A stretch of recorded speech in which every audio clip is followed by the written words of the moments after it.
Capítulo 4. Tardé una semana en decidirme a ir en busca de Nicolás de l'Enfant. Me puse la capa de terciopelo rojo forrada de piel y las botas de gamuza forradas y descendí por la serpenteante calle principal del pueblo, en dirección a la posada. La tienda del padre de Nicolás estaba frente por frente con la posada, pero no vi a Nicolás ni escuché su violín. Yo no tenía dinero más que para un vaso de vino, y no supe muy bien qué decir cuando el posadero se me acercó y, con una reverencia, dejó delante de mí una botella de su mejor vino. Naturalmente, aquella gente siempre me había tratado como el hijo del amado, pero aprecié que las cosas habían cambiado mucho tras la cacería de los lobos y, cosa extraña, ello me hizo sentir aún más solo de lo habitual. Pero apenas me había servido el primer vaso cuando apareció Nicolás, un gran torbellino de color en la puerta abierta del local. Por fortuna, no iba vestido con la elegancia de la otra vez, pero aún así, todo cuanto llevaba, seda, terciopelo y cuero nuevo, resumaba riqueza. En cambio, venía sonrojado como si hubiera estado corriendo. Llevaba el cabello revuelto y enredado y tenía un brillo de excitación en los ojos. Me hizo una reverencia, esperó a que le invitara a sentarse y luego me preguntó: ¿Cómo hicisteis, monseñor, para matar a esos lobos? Cruzó los brazos sobre la mesa y me miró fijamente. ¿Por qué no me contáis vos cómo es París, monseñor? Repliqué, y advertí de inmediato que mis palabras habían sonado burlonas y bruscas. Lo siento, añadí al instante, me gustaría saberlo, de veras. ¿Habéis estudiado en la universidad? ¿De veras os ha dado Mozart clases? ¿Qué hace la gente en París? ¿De qué conversan? ¿Qué piensan? Nicolás se rió por lo bajo ante la andanada de preguntas. No pude evitar reírme también. Pedí otro vaso y le acerqué la botella. Decidme, ¿estuvisteis en los teatros de París? ¿Visteis la comedia Francoise? Muchas veces, respondió él, sin mucho entusiasmo. Pero escuchad, la diligencia va a llegar en cualquier momento y se armará aquí mucho alboroto. Permitidme el honor de invitaros a cenar en una estancia privada del piso de arriba. Me encantaría que aceptarais.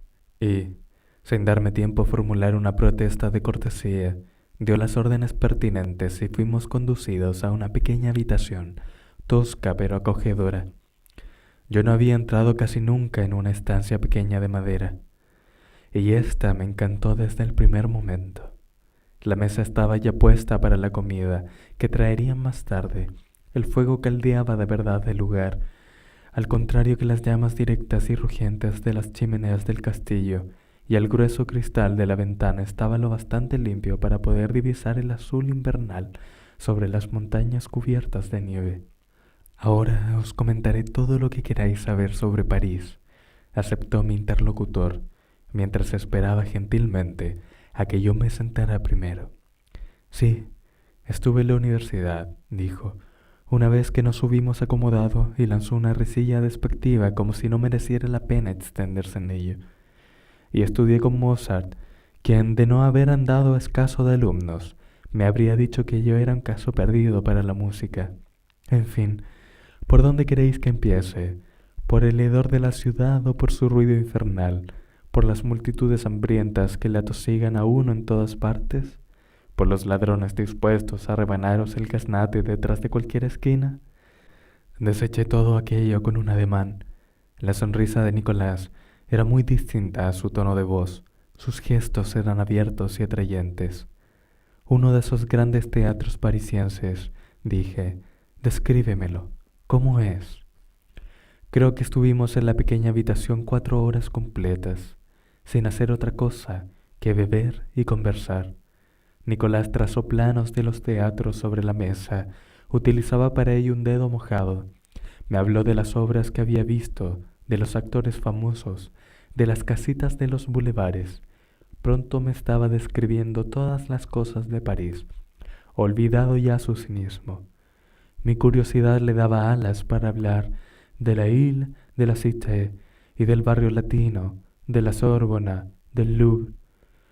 Nos adentramos en asuntos más abstractos en cómo se presentaban los sucesos en los periódicos, en las tertulias de los estudiantes, en los cafés. Me contó que el pueblo estaba inquieto y que era desafecto a la monarquía, que aspiraba a un cambio en el gobierno y que no tardaría mucho en rebelarse. Me habló de los filósofos Diderot, Voltaire, Rousseau. No entendí todo lo que me contaba, pero con su hablar rápido, sarcástico a veces, me proporcionó una imagen maravillosamente completa de lo que estaba sucediendo en París. Por supuesto, no me sorprendió saber que la gente instruida no creía en Dios, sino que estaba infinitamente más interesada en la ciencia, que la aristocracia era objeto de grandes antipatías, y que lo mismo sucedía con la Iglesia. Esta era una época guiada por la razón, no por la superstición, y cuantas más cosas decía Nicolás, mejor lo entendía yo. Pronto se puso a describirme la enciclopedia, la gran recopilación de conocimientos supervisada por Diderot. Luego me habló de los salones a los que había asistido, las juergas, las veladas con las actrices. Me describió los bailes públicos en el Palais Royal, donde solía aparecer María Antonieta entre la gente del pueblo. He de confesar, dijo finalmente, que todo esto suena mucho mejor en esta habitación de lo que es en realidad. No os creo, repliqué yo con suavidad. No quería que dejase de hablar, quería que siguiera contando cosas eternamente. Estamos en tiempo de incredulidad, monseñor, comentó Nicolás mientras llenaba los vasos de ambos con una nueva botella de vino. Muy peligrosos. ¿Peligrosos? ¿Por qué? Repliqué. Poner fin a la superstición. ¿Qué otra cosa podría haber mejor? Habláis como un auténtico hombre del siglo XVIII, monseñor, respondió él con una sonrisa de ligera melancolía. Pero ya nadie da valor a nada. No hay más que moda, incluso el ateísmo es una moda. Yo siempre había tenido una mentalidad escéptica en religión, aunque por ninguna razón filosófica. En mi familia nadie creía mucho en Dios, ni entonces ni en el pasado. Por supuesto, ellos decían que sí a la costumbre, y todos asistíamos a misa. Sin embargo, todo eso eran obligaciones sociales. Hacía mucho tiempo que la religión había muerto en nuestra familia, igual quizás que en miles de familias de aristócratas. Por mi parte, ni siquiera en el monasterio había creído en Dios. Había creído en los monjes que me rodeaban. Traté de explicárselo a Nicolás en palabras sencillas, sin que se ofendiera, porque para su familia las cosas eran de otra manera. Incluso su miserable ambicioso padre, a quien yo admiraba en secreto, era fervientemente religioso. Sin embargo, ¿pueden los hombres vivir sin esas creencias?, preguntó él casi con tristeza. ¿Pueden los hijos afrontar el mundo sin ellas? Empecé a comprender la razón de su sarcasmo y cinismo. Todavía estaba muy reciente su pérdida de fe, y hablar de ello era un trago amargo para él. Con todo, por acerbo que fuera su sarcasmo, emanaba de mi interlocutor una gran energía, una pasión irreprimible, y eso me atrajo de él. Creo que sentí amor por él. Un par de vinos más y quizás terminaría confesándole algo absolutamente ridículo por el estilo. Yo he vivido siempre sin creencias, afirmé. Sí, ya lo sé, respondió él. ¿Recordáis la historia de las brujas, esa vez que llorasteis en el lugar de las brujas? ¿Yo lloré por las brujas? Le miré unos instantes sin saber a qué se refería, pero pronto se agitó dentro de mí un doloroso sentimiento de humillación. Demasiados de mis recuerdos tenían aquel mismo regusto, y en aquel momento tenía que recordar haber llorado por unas brujas. No recuerdo, contesté. Éramos pequeños y el sacerdote nos estaba enseñando las oraciones. Un día el sacerdote nos llevó a ver el lugar donde habían quemado a las brujas muchos años antes, y encontramos las viejas estacas y el suelo ennegrecido. Ah, ese lugar, me recorrió un escalofrío. ¡Qué sitio tan horrible! Os pusisteis a gritar y a llorar, incluso mandaron a llamar al propio marqués, porque vuestra niñera no conseguía calmaros. Era un niño terrible, murmuré. tratando de quitarle importancia al asunto. Por supuesto que lo recordaba todo ahora.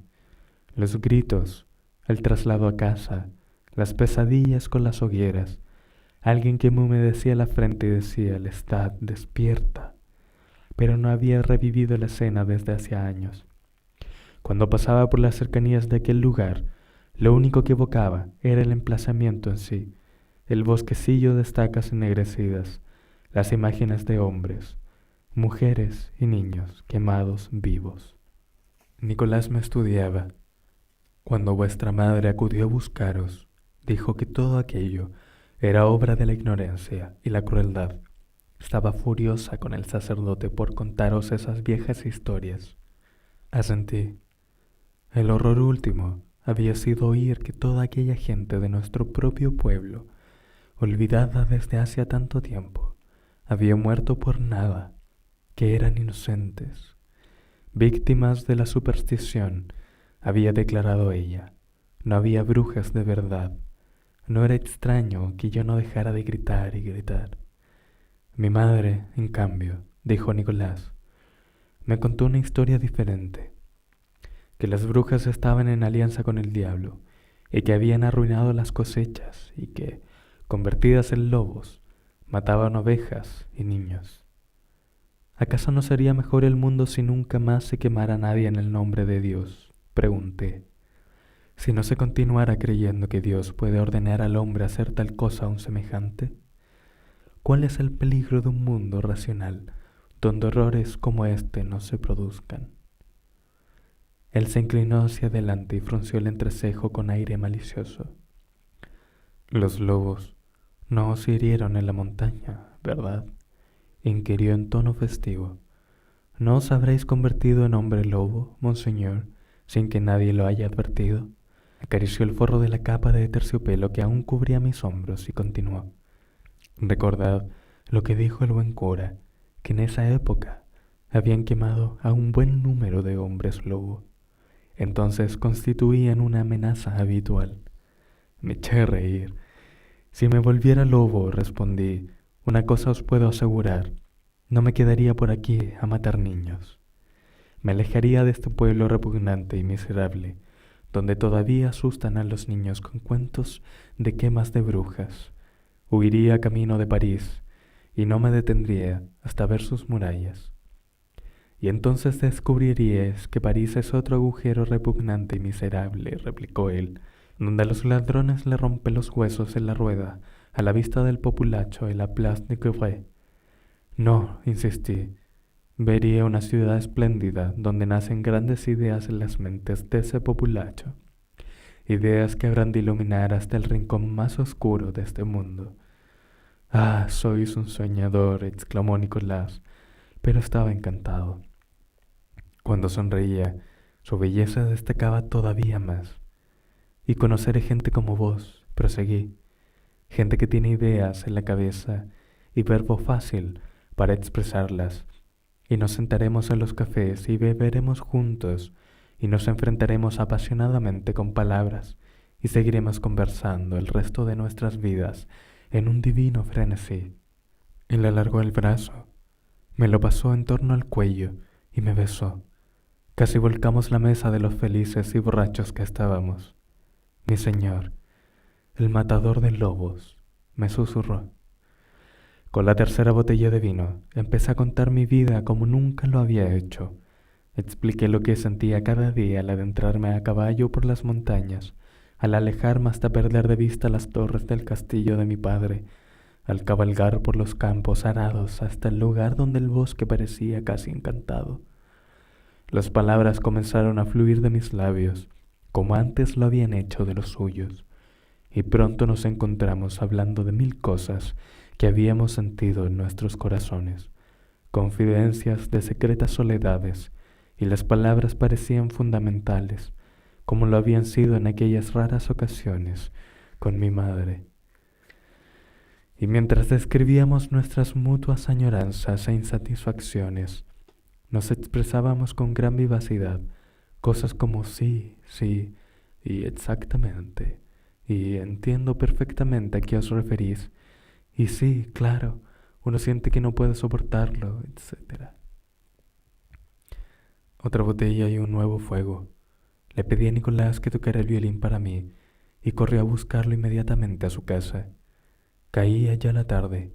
El sol entraba al sesgo por la ventana y el fuego del hogar estaba muy vivo.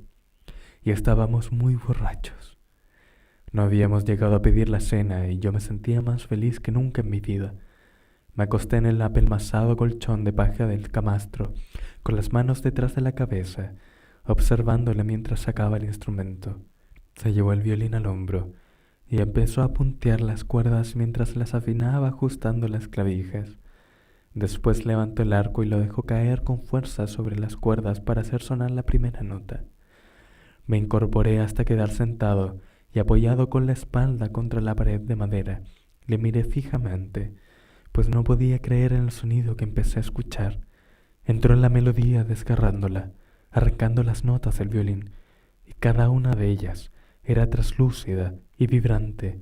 Nicolás tenía los ojos cerrados, la boca un poco distorsionada, el labio inferior ligeramente ladeado, y lo que me encogió el corazón casi tanto como la propia tonada fue ver cómo su cuerpo se fundía en la música, cómo su alma se apretaba al instrumento como si fuera un sensible oído más.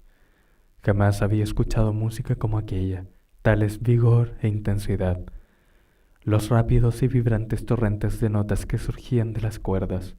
Estaba interpretando una pieza de Mozart y tenía toda la alegría, la ligereza y el intenso encanto de cuanto Mozart escribió.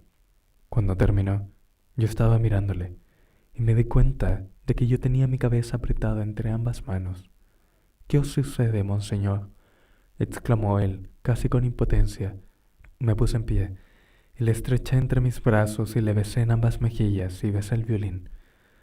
«Deja de llamarme monseñor», le dije. «Llámame por mi nombre». Me tendí de nuevo en la cama y hundí el rostro en el brazo y rompí a llorar. Y una vez hube empezado, no pude parar. Él se sentó a mi lado, me abrazó y me preguntó por qué lloraba, y aunque no pude explicárselo, advertí que estaba abrumado por el efecto que había producido su música. En ese instante no había en Nicolás el menor sarcasmo, la más mínima amargura. Creo que esa noche él me llevó al castillo de mi familia, y a la mañana siguiente yo estaba en la zigzagueante calle empedrada, delante de la tienda de su padre, arrojando piedrecitas a su ventana, y cuando al fin asomó la cabeza le pregunté: «¿Quieres bajar a continuar nuestra conversación?».